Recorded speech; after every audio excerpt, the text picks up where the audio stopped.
Excellency Dr. William Samoei Ruto. Tunampenda, tulimpigia kura, na sisi kama wafanyakazi tunaomba tu, kwa sababu alituagiza kwamba atatukumbuka kwa mshahara ambao alituagiza miezi 3. Kwa niaba ya wafanyakazi wote, Rais, tunataka tusherekee na wewe hii madaraka kama wananchi wengine, kama Wakenya wengine. Utukumbuke, kwa sababu ni kama watu wanateka advantage, wanatumia maisha yetu ama maisha ya wafanyakazi ndio ya kisiasa. Sisi tunaumia. Kwa miezi zaidi ya 30 hatujapata mshahara.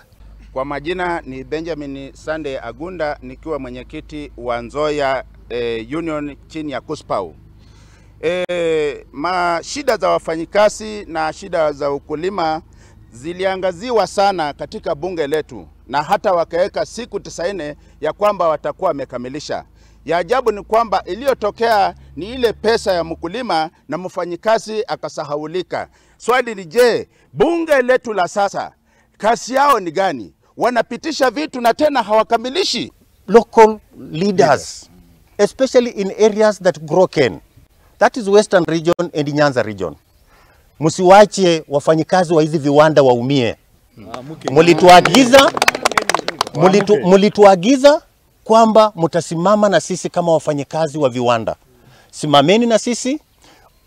Viongozi wetu wametuahidi kwamba wanatuletea 300 million. Tumengoja 300 million hatuoni. Saa hii ukijaribu kuwatafuta kwa simu hawapatikani. Ukiwajaribu hawapatikani. Kilio chetu ni kwamba ni nani atasaidia, nani atatusikiza sisi kama wafanyikazi wa viwanda za sukari. Mwezi wa pili tarehe 1, Rais wa Jamhuri ya Kenya alitutembelea.